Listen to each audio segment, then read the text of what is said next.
estiver no poder estiver envolvido de alguma forma nesse fio. Porque eu acho que o sistema está corrompido de um jeito que é poucos que se salvam, entendeu? E aí, se você tem um sistema totalmente controlado por gente corrupta, e aí você tem um sistema que, se puxar o fio, ele vai acabar com todo mundo, você tem um cenário perfeito para eles se unirem contra você. Fazer um grande pacto nacional. Contra... Foi o que aconteceu, né? Você tem o Centrão hoje, que é aquele grupo de políticos fisiológicos. Você tem o PT. E você tem, né, infelizmente, muita gente ligada ali ao presidente Bolsonaro fazendo isso também. Ou seja, você tem um pacto para evitar que volte o combate à corrupção. E você quer mandar um recado. Você quer dizer para aquele procurador lá, olha, se você for me investigar, você vai sofrer as consequências. Agora, eu sempre digo o seguinte, eu não tenho medo de cara feia, não. Querem fazer qualquer investigação, eu tenho absoluta tranquilidade do que eu fiz na minha carreira como juiz por 22 anos. Tá? Eu tenho absoluta tranquilidade do que eu fiz na minha vida como ministro lá, nunca fiz nada errado. Tá? E tenho absoluta tranquilidade que eu fiz no setor privado. Tá? Fui trabalhar honestamente, por quê? Não enriqueci no serviço público, fui trabalhar, precisava ganhar dinheiro. Claro. E aí recebia pagamento de um serviço que eu prestava. E jamais prestei serviço para a empresa envolvida na Lava Jato. Quem fala isso, mente. Não recebi 1 centavo de empresa envolvida na Lava Jato. Quem fala o contrário, mente. Podem quebrar sigilo, podem fazer o que eles quiserem. Não vão provar nada, porque não fiz nada errado. Isso eu tenho a consciência tranquila de dormir no travesseiro. Poderia, por exemplo, ter feito muita coisa errada durante a carreira de juiz. Poderia lá ter sido corrompido no Lava Jato. Poderia, durante ministro, lá ter fechado os olhos para as coisas erradas que o Bolsonaro fez, né, para as rachadinhas, para a tentativa de interferência na Polícia Federal. Podia estar lá no governo, tranquilo como ministro. Ministro da Justiça. Pô, grande porcaria. Eu prefiro ter minha consciência tranquila. E não tem ninguém aqui, né, desculpe, aqui não, mas não tem ninguém desse povo, tá, que está agora falando um monte de bobagem contra mim, que tem um mínimo de dignidade e de autoridade para falar isso. Gente que recebeu suborno da Odebrecht, suspeito de receber suborno da Odebrecht, falando que eu tenha feito coisa errada. Não fiz nada. Quem fez foi eles e a vergonha está neles. Tá. Entendi. Esse lance da Lava Jato aí, ela é interessante, na minha opinião, porque realmente eu nunca tinha visto nenhum movimento nesse sentido no Brasil durante toda a minha vida.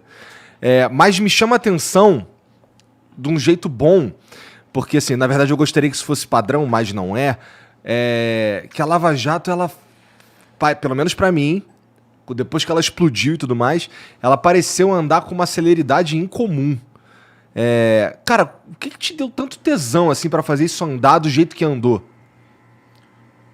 Eu sempre fui um idealista, tá? E eu trabalhei como juiz, como eu disse pra você, 22 anos. Uhum. E eu fui vendo as coisas evoluírem. Antes tu teve o caso do Banestado. Teve o caso do Banestado. Também é outro caso que fala um monte de coisa errada. No fundo, assim, a gente fez as tripas coração no caso do Banestado, que foi começo lá dos anos 2003, 2000, por aí, né? A gente prendeu os maiores doleiros do país na época. Ninguém mexia com esses caras. E esses caras... Não é só mandar dólar para o exterior de maneira fraudulenta, né? Por que vai incomodar o doleiro que vende $1 ali fora do sistema oficial? Não, é o pessoal que lavava dinheiro. É diferente. Lavava dinheiro de droga, lavava dinheiro de corrupção. E a gente foi mexer com esses caras. Ninguém mexia. Até tem uma história que é bacana, né? Que é a seguinte. Teve esse escândalo do Banestado. Aí os processos eles estavam lá em Foz do Iguaçu, da Polícia Federal. Estavam meio mortos. Mas teve uma grande repercussão na imprensa, tem que fazer alguma coisa. Aí, na época, a Justiça Federal resolveu especializar algumas varas em lavagem de dinheiro e crime financeiro. E em Curitiba escolheram a minha. Aí vieram todos aqueles inquéritos. Isso é aleatório? Eles escolheram, na época, a minha vara lá. Mas a tua vara tinha coisa a ver com anticorrupção, não é? Não era um... Na época não tinha, foi daí que especializaram. E daí que começou a ser só isso, entendeu? Aí criaram essa vara especializada. Aí os processos vieram, a gente começou a organizar, a fazer para um caso que estava morto acontecer alguma coisa. E a gente tinha planejado, né? A Polícia Federal tinha planejado, era juiz do caso, essa operação que chamava Farol da Colina, que é a Bacon Hill, né? Que era uma referência a uma empresa de lavagem de dinheiro lá nos Estados Unidos que tinham descoberto. E a gente estava trabalhando com os americanos nisso, em cooperação internacional. E aí essa é aquela mega operação, foi a maior operação até na época. E ao mesmo tempo criaram lá a tal da CPI do Banestado. Comissão Parlamentar de Inquérito no Congresso Nacional, deputados e senadores para investigar o caso Banestado. E aí começaram a conversar com a gente. Teve um deputado que teve a cara de pau, um deputado do PT, teve a cara de pau de falar comigo lá em Curitiba. E isso tem um delegado que ele recebeu a mesma mensagem. O deputado foi pedir para nós lá, olha, será que vocês podem diminuir um pouco a lista dos doleiros a serem presos?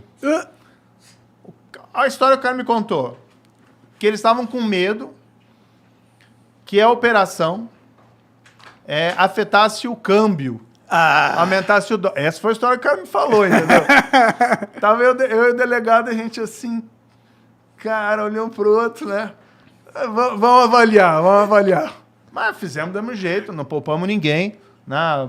Decretei lá as prisões que foram pedidas, foram os 60 e tantos mandados. Na época foram presos os maiores doleiros do país. Tinha um aqui que em São Paulo, que era famoso na época, que tinha supostamente envolvimento em lavagem de dinheiro de valor de corrupção de juiz, que era o Toninho Barcelona. O pessoal vai se lembrar disso e tal. Tinha doleiro que a gente sabia que estava envolvido em lavagem de dinheiro de político. Então foi uma mega operação. Mas ainda assim... Desculpa. Opa, desculpa. Não, desculpa, te cortei. Eu tô falando muito, né? Não, fica à vontade, cara. A gente quer que você fale mesmo. É que eu só fiquei curioso como que era a cara dos caras quando eles percebiam que não ia ser do jeito que era sempre, entendeu? Porque você deve ter tido várias cenas assim, né? Você interrogou a galera, né? Foi, né? Deve ter... Como que é? Porque é interessante. Como que um cara que tá acostumado com impunidade reage quando ele percebe que a mamata acabou? Como que é isso? Mas até para te responder a primeira pergunta, eu acabei entrando num longa história, né? Não respondi. Mas assim, mesmo a gente fazendo todo aquele esforço, o sistema legislativo não propiciava que as pessoas que cometessem crimes lá na época do Banestado fossem de fato punidas. Então, muita pouca gente, apesar das várias investigações, né, muita pouca gente acabou realmente cumprindo pena. Muita gente foi presa, alguns cumpriram pena e tal, etc. A gente fez as tripas coração, Ministério Público, polícia, mas muita gente acabou escapando, porque, por exemplo, você julgava o processo, sentenciava, aí apelavam lá para um tribunal e demorava anos e nunca acontecia nada, entendeu? Então você vai gerando em você um sentimento assim de indignação, sabe? Com a injustiça. E aquilo vai mexendo com você. Tá? Então, quando chegou daí a Lava Jato e as coisas começaram a funcionar, as coisas começaram a andar, e você começa a ver o resultado. Pô, teve gerente da Petrobras que recebeu 100 milhões de dólares em suborno, em propina. Caralho, 100 milhões de dólares é dinheiro. Cara, parece coisa que tem a ver com um cartel de drogas internacional. Isso é muito dinheiro. Acho que tá maluco, é muito dinheiro. É muito dinheiro. E aí que vem outra história. Então, tem esse sentimento de indignação, e acho que não era só meu, tinha do Ministério Público, da polícia. E daí, quando a gente começou a ver as coisas acontecerem, puxa, vamos trabalhar pra gente mudar realmente. A gente queria mudar o país de um jeito positivo. Não, pessoal, projeto de poder nada. O que a gente queria é a lei sendo aplicada. Né? A gente tem aquela satisfação de ver assim um país diferente. Se vocês repararem, tem uns filmes em Hollywood, tá? Que acaba com o criminoso pousando de avião no Rio de Janeiro. Não tem. Aqui é conhecido como paraíso de não vai dar nada, né? Não vai dar nada. O cara fugindo pro Brasil da polícia no exterior. Tem um filme que eu acho que não é da época de vocês, que é o do Tom Hanks, o mais antigo. Ele ainda não estava mega famoso, né? Que é Um Dia a Casa Cai. E é mais ou menos a história assim, eles compram uma casa, eles querem comprar aquela casa dos sonhos, aí compram uma casa, e a comédia do filme é que a casa começa a cair aos pedaços. E o corretor que vende a casa desaparece. Daí tem uma cena do filme lá que... Mas cadê o cara, né? Cadê o corretor? Fugiu pro Brasil. Putz. Aí o Tom Hanks assim até fala, nada sutil, não, mas não tem polícia lá, né? Não tem justiça. Cara, às vezes parece que não tem. E agora você tem essa reação. Mas na Lava Jato, não. Na Lava Jato, você estava me perguntando, né? As pessoas começaram a mudar. O criminoso começou a confessar os crimes. Isso nunca aconteceu no Brasil. De um cara que roubou dinheiro Devido à delação premiada, você imagina? Devido à delação. E por quê? A delação só funciona quando o criminoso começa a perceber que o sistema de justiça está funcionando. Porque, assim, se eu colaborar, eu consigo uma redução da minha pena. Se eu não colaborar, nada vai acontecer comigo, porque a justiça não funciona. Qual que você vai escolher? A segunda opção. A segunda opção. Na Lava Jato, como a gente inverteu essa lógica, e como o pessoal começou a ver o pessoal ir preso, o pessoal ser condenado, dinheiro sendo recuperado, alguns começaram a mudar de lado. A entender, olha, vou colaborar que é o melhor caminho. Como é nos Estados Unidos. Nos Estados Unidos, se o cara comete um crime, a chance dele ser punido rigorosamente é gigantesca. E aí o cara faz acordo. Um acordo de colaboração. Ou negocia a pena. Eu tive se você for ver estatística, né? Eu não vou ficar falando de estatística aqui, mas enfim. Nos Estados Unidos, mais de 90% dos casos criminais acabam com acordo. Com o cara confessando. Mas daí o cara, em vez de pegar a prisão perpétua, pega lá 30 anos. Em vez de pegar 10 anos, pega 5. Porque o sistema funciona. E se o cara sabe que tem prova contra ele, ele vai confessar. Aqui não, o que a gente vê? É um bando de bandido, roubando, nada acontecendo. Teve a Lava Jato, que mudou isso. E eles começaram daí a cumprir.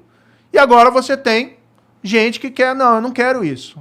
Eu não quero responder pelos meus crimes. Eu quero ficar impune. Eu quero meus 100 milhões de dólares lá na conta na Suíça sem ser incomodado. Sim. É isso que está acontecendo.